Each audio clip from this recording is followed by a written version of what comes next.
ಅಧ್ಯಕ್ಷರೇ. ಗೃಹ ಸಚಿವರ ಪರವಾಗಿ ಉತ್ತರವನ್ನು ಒದಗಿಸಲಾಗಿದೆ. ಹೋಮ್ ಮಿನಿಸ್ಟರ್ ಪರವಾಗಿ ಹೋಮ್ ಮಿನಿಸ್ಟರ್ ಪರವಾಗಿ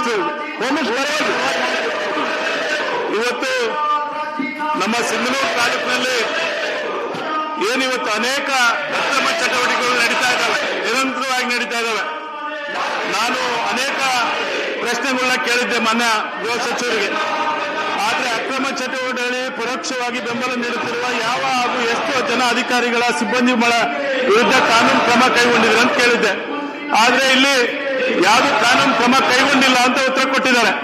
ಆದರೆ ಅದೇ ವಿಚಾರವಾಗಿ ಮೂವರು ಇವತ್ತು ಕಾನ್ಸ್ಟೇಬಲ್ಗಳನ್ನ ಸಸ್ಪೆಂಡ್ ಮಾಡಿದ್ದಾರೆ. ಅದೇ ರೀತಿಯಲ್ಲಿ ಮೂವರನ್ನ ಇವತ್ತು ಮೇಲೆ ಕ್ರಮ ಆಗಿದೆ. ಆದರೆ ಅಧಿಕಾರಿಗಳು ಇಲ್ಲಿ ತಪ್ಪು ಉತ್ತರ ಕೊಟ್ಟಿದ್ದಾರೆ. ಸರ್ಕಾರಕ್ಕೆ, ಸಚಿವರಿಗೆ ಇವತ್ತು ತಪ್ಪು ದಾರಿ ತೋರಿಸ್ತಾ ಇದ್ದಾರೆ. ಆ ಕಾರಣಕ್ಕಾಗಿ ಮಾನ್ಯ ತಮ್ಮ ಮುಖಾಂತರ ನಾನು ಗೃಹ ಸಚಿವರಲ್ಲಿ ಕೇಳಲಿಕ್ಕೆ ಬಯಸ್ತೇನೆ. ಇವತ್ತು ಅಕ್ರಮ ಚಟುವಟಿಕೆಗಳು ಅನೇಕ ನಡೆದಿದ್ದಾವೆ. ಅಲ್ಲಿರ್ತಕ್ಕಂಥ PSI ಆಗಲಿ, ಸರ್ಕಲ್ ಇನ್ಸ್ಪೆಕ್ಟರ್ ಆಗಲಿ ಯಾವುದೇ ಕ್ರಮ ಆಗಿಲ್ಲ. ಮೂರು ಇವತ್ತು ಪೊಲೀಸ್ ಕಾನ್ಸ್ಟೇಬಲ್ ಮೇಲೆ ಕ್ರಮ ಆಗಿದೆ.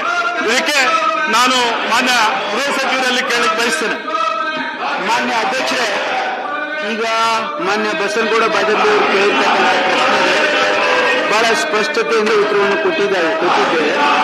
ಆದರೆ ಈಗ ಅವರು ಯಾರು ಪರೋಕ್ಷವಾಗಿ ಇದಕ್ಕೆ ಬೆಂಬಲ ಕೊಡ್ತಾ ಇದ್ದಾರೆ ಅಂತಕ್ಕಂಥಕ್ಕೆ ಅಲ್ಲಿ ಯಾವುದೇ ಆ ರೀತಿ ಕೇಸ್ ದಾಖಲಾಗಿಲ್ಲ ಅಂತಕ್ಕಂಥದ್ದು ಬಹಳ ಸ್ಪಷ್ಟವಾಗಿ ಹೇಳಿದ್ದೀವಿ.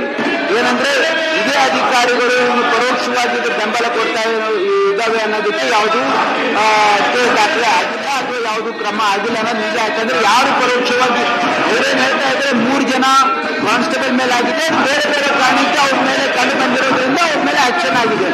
ಇವರೇನು ಹೇಳ್ತಾರೆ ಯಾವುದಂತಾರೆ ಆ ರೀತಿ ಏನಾದರೂ ಅವ್ರ ಹತ್ರ ದಾಖಲೆಗಳಿದ್ರೆ, ಅವ್ರ ಹತ್ರ ಏನಾದರೂ ಪುರಾವೆ ಇದ್ರೆ ಕೊಟ್ಟರೆ ಅದನ್ನ ಸರ್ಕಾರ ಪರಿಶೀಲನೆ ಮಾಡ್ತೀವಿ. ಮಾನ್ಯ ಸಭಾಪತಿಗಳೇ, ಇವತ್ತು ಇಲ್ಲಿ ಅನೇಕ ಪೇಪರ್ಗಳಲ್ಲಿ, ನ್ಯೂಸ್ ಪೇಪರಲ್ಲಿ ಸುದ್ದಿ ಆಗಿದೆ. ಇವತ್ತು ಒಡಿಶಾ ಟು ಸಿಂಧನೂರು ಅಂತೇಳಿ ಸುದ್ದಿ ಆಗಿದೆ ವಿಜಯ ಕರ್ನಾಟಕ ಪತ್ರಿಕೆಯಲ್ಲಿ. ಅದೇ ರೀತಿಯಲ್ಲಿ ಇವತ್ತು ಮೂವರ ಪೊಲೀಸ್ ಸಿಬ್ಬಂದಿಗಳು ಅಮಾನತರಾಗಿದ್ದಾರೆ. ಇದ್ರ ಬಗ್ಗೆ ಸ್ಪಷ್ಟತೆ ಕೊಟ್ಟಿದ್ದೀವಿ ಅಂತೇಳಿ ಮಾನ್ಯ ಸಚಿವರು ಹೇಳ್ತಾರೆ. ಆದರೆ ಯಾವುದೇ ಸ್ಪಷ್ಟತೆ ಇಲ್ಲಿ FIRಗಳು ಆಗಿದೆ ಅವ್ರ ಮೇಲೆ. ಇವತ್ತು ಸರ್ಕಾರಕ್ಕೆ, ಸಚಿವರಿಗೆ ತಪ್ಪು ಉತ್ತರಗಳನ್ನ ಇವತ್ತು ಮಾನ್ಯ ಅಲ್ಲಿಯ ಪೊಲೀಸ್ನ ವರಿಷ್ಠಾಧಿಕಾರಿಗಳು ಕೊಟ್ಟಿದ್ದಾರೆ. ಇದ್ರ ಬಗ್ಗೆ ಉತ್ತರ ಸ್ಪಷ್ಟವಾಗಿ ಕೊಡಬೇಕು ಅಂತೇಳಿ ಮಾನ್ಯ ಸಚಿವರಲ್ಲಿ ಕೇಳಲಿಕ್ಕೆ ಬಯಸ್ತೇನೆ. ಮಾನ್ಯ ಸಭಾಧ್ಯಕ್ಷರೇ, ಈ ಉತ್ತರದಲ್ಲಿ ಸ್ಪಷ್ಟತೆ ಏನಂದ್ರೆ ಇವೆಲ್ಲ ಚಟುವಟಿಕೆಗಳೇನು ಕಾನೂನು ಬಾಹಿರ ಚಟುವಟಿಕೆಗಳ ಬಗ್ಗೆ ನಾವು ವರ್ಷವಾರು ಎಷ್ಟೆಷ್ಟು ಪ್ರಕರಣಗಳು ದಾಖಲಾಗಿವೆ, ಆದ್ಮೇಲೆ ಏನೇನು ಕ್ರಮ ಆಗಿದೆ ಅನ್ನೋದ್ರ ಬಗ್ಗೆ ಸ್ಪಷ್ಟತೆನ ಕೊಟ್ಟಿದ್ದೀವಿ. ಅವರ ಪ್ರಶ್ನೆ ಏನಿದೆ ಅಂದ್ರೆ ಪರೋಕ್ಷವಾಗಿ ಕೆಲವು ಅಧಿಕಾರಿಗಳು ಇದಕ್ಕೆ ಪ್ರೋತ್ಸಾಹ ಕೊಡ್ತಾ ಇದ್ದಾರೆ ಅಂತ ಹೇಳ್ತಾ ಇದ್ದಾರೆ. ಅದಕ್ಕಾಗಿ ನಾವು ಕೊಟ್ಟಿದ್ದೀವಿ. ಅವ್ರು ಇನ್ನೂ ಏನಾದರೂ ಪೂರಕ ಅವರಿಗೆ ಸ್ಪೆಸಿಫಿಕ್ ಇನ್ಫಾರ್ಮೇಶನ್ ಇದ್ರೆ ಪರಿಶೀಲನೆ ಮಾಡ್ತಾರೆ. ಸರ್, ಸಭಾಪತಿಗಳ ಸದನಕ್ಕೆ ತಪ್ಪು ಉತ್ತರ ಕೊಟ್ಟಿದ್ದಾರೆ. ಅವರು ಮಾನ್ಯ ಪೊಲೀಸ್ ವರಿಷ್ಠ ಅಧಿಕಾರಿಗಳು ತಪ್ಪು ಉತ್ತರ ಕೊಟ್ಟಿದ್ದಾರೆ. ಇಲ್ಲಿ ನನ್ನ ಹತ್ರ FIR ಕಾಪಿಗಳಿದೆ.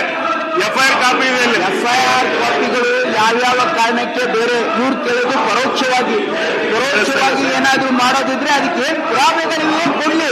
ಅವ್ರ ಮೇಲೆ ಆಗಿರ್ತಕ್ಕಂಥ FIR ನಿರ್ದಿಷ್ಟವಾಗಿರ್ತಕ್ಕಂಥ ತಪ್ಪುಗಳ ಮೇಲೆ ಅವ್ರ ಮೇಲೆ ಕ್ರಮ ಆಗಿದೆ. ಆದ್ರೆ ಪರೋಕ್ಷ ಅಂತ ಅನ್ನೋದು it is very vague term. ಯಾವ್ದು ಪರೋಕ್ಷ ಹೇಗೆ ಅವರು ಸಮರ್ಥನೆ ಮಾಡ್ಕೊಳ್ತಾರೆ ಕೊಟ್ರೆ ಅದ್ರ ಬಗ್ಗೆ ನಾವು ಕ್ಲಾರಿಫಿಕೇಶನ್ ಕೊಡ್ತೀವಿ. ಸಭಾಪತಿಗಳು ಅವ್ರು ಏನು ಉತ್ತರ ಕೊಟ್ಟಿದ್ದಾರೆ ನನಗೆ ಕೇಳಿಸ್ತಾ ಇಲ್ಲ. ಸಭಾಪತಿಗಳೇ, ಅಲ್ಲ, ಇವತ್ತು ಇಲ್ಲಿ FIR ಕಾಪಿಗಳು ಇದೆ. ಸಭಾಪತಿಗಳೇ, FIR ಕಾಪಿಗಳು ಸಲ್ಲಿಸಿಲ್ಲ ಅವರು. ಮಂತ್ರಿಗಳೇ, FIR ಕಾಪಿ ನೋಡಿ, ಅವ್ರು FIR ಕಾಪಿ ಅವ್ರ ಹತ್ರನೇ ಇದೆ. ಮಾನ್ಯ ಸಭಾಪತಿಗಳೇ, ಅವರೇನ್ ಹೇಳ್ತಾ ಇದ್ದಾರೆ, 3 ಕಾನ್ಸ್ಟೇಬಲ್ಗಳ ಮೇಲೆ ಕ್ರಮ ಆಗಿದೆ ಅಂತ ಹೇಳ್ತಾ ಇದ್ದಾರೆ. ಅವ್ರ FIR ಕಾಪಿ ಇದೆ ಅಂತ ಹೇಳ್ತಾ ಇದ್ದಾರೆ. ಅದೇನಾದ್ರು ದಾಖಲೆಗಳು ಕೊಡಲಿ, ಪರಿಶೀಲನೆ ಮಾಡ್ತೀವಿ. ತಪ್ಪು ಕೊಟ್ಟಿದ್ದಾರೆ. 3 ಅಧಿಕಾರಿಗಳು ಅಮಾನತರಾಗಿದ್ದಾರೆ. ಅಮಾನತುಗೊಳಿಸಿದ್ದಾರೆ 3 ಅಧಿಕಾರಿಗಳಲ್ಲಿ. ಬೇರೆ ಕಾರಣಕ್ಕಾಗಿ ಅಲ್ಲ, ಬೇರೆ ಕಾರಣಕ್ಕಲ್ಲ, ಗಾಂಜಾಲಿಂದಲೇ ಯಾವ ಕಾರಣಕ್ಕಾಗಿ ಇದೆ, ಯಾವ ಕಾರಣಕ್ಕೆ ಅವರು ಸಸ್ಪೆಂಡ್ ಆಗಿದ್ದಾರೆ ಅಂತ ಹೇಳಿ ಮತ್ತೆ FIR ಆಗಿದೆ. ಅದಕ್ಕೆ ಅದ್ರ ಕಾರಣ ಇರುತ್ತೆ. ಉತ್ತರನೇ ತಪ್ಪು ಕೊಟ್ಟಿದ್ದಾರೆ. ತಪ್ಪಿಲ್ಲ ಮಾನ್ಯ ಸಭಾಪತಿಗಳೇ, ಉತ್ತರ ಸರಿಯಾಗಿ ಇದೆ. ಅವ್ರು ಏನು ನಾನು ನಮ್ಮ ತಾಲೂಕಿನ ಯುವಕರ ಹಿತದೃಷ್ಟಿಯಿಂದ ಹೇಳ್ತೀನಿ ಸಭಾಪತಿಗಳೇ, ಇವತ್ತು ಅನೇಕ ದುಷ್ಟ ಚಟಗಳು, ಅಕ್ರಮ ಚಟುವಟಿಕೆಗಳು ಬಂದ್ ಮಾಡಬೇಕು. ಇವತ್ತು ಯಾರ್ಯಾರು ಅಧಿಕಾರಿಗಳು ಇವತ್ತು ಮೂವರನ್ನ ಇವತ್ತು ಪೊಲೀಸ್ ಸಿಬ್ಬಂದಿಗಳನ್ನ ಯಾವ ರೀತಿ ಅಮಾನತ್ ಮಾಡಿದ್ರಿ, ಅಲ್ಲಿ ಸ್ಟೇಷನ್ ನಲ್ಲಿ ಇರ್ತಕ್ಕಂಥ ಏನಿವತ್ತು ಪೊಲೀಸ್ PSI ಇರ್ಬೋದು, ಇನ್ಸ್ಪೆಕ್ಟರ್ ಇರ್ಬೋದು, ಯಾವುದೇ ಕ್ರಮ ಆಗಿಲ್ಲ. ಇವ್ರ ಮೇಲೆ ಕ್ರಮ ವಹಿಸಬೇಕಂತೇಳಿ ತಮ್ಮ ಮೂಲಕ ನಾನು ಕೇಳಲಿಕ್ಕೆ ಬಯಸ್ತೇನೆ. ಮಾನ್ಯ ಸಭಾಪತಿಗಳೇ, ಅಲ್ಲಿ ಯಾವ್ದಾದ್ರೂ ಅಧಿಕಾರಿಗಳ ಮೇಲೆ ಸ್ಪಷ್ಟತೆಯಿಂದ ಏನಾದ್ರೂ ನಿರ್ದಿಷ್ಟವಾಗಿರ್ತಕ್ಕಂಥ ಆರೋಪಗಳಿದ್ರೆ ಅದು ಪರಿಶೀಲಿಸಲಾಗುವುದು. ಸಾರಾಸರಿತವಾಗಿ ಎಲ್ಲರನ್ನ ಎಚ್ಚರಿಕೆಗಳು ಅಂದ್ರೆ ಸಾಧ್ಯ ಇಲ್ಲ. ಸ್ಪಷ್ಟತೆಯನ್ನ ಈಗಾಗಲೇ DG ಅವರಿಗೆ ಕೊಟ್ಟಿದ್ದೀನಿ, ಗೃಹ ಮಂತ್ರಿಗಳು ಕೊಟ್ಟಿದ್ದೀನಿ. ಆದ್ರೆ ಇವತ್ತು ಯಾವುದೇ ಸ್ಪಷ್ಟತೆಯಲ್ಲಿ ಸಿಕ್ಕಿಲ್ಲ, ಉತ್ತರ ಸಿಕ್ಕಿಲ್ಲ ಸಭಾಪತಿಗಳೇ. ಹೋಮ್ ಮಿನಿಸ್ಟರ್ ಗಮನ ತರ್ತೀವಿ.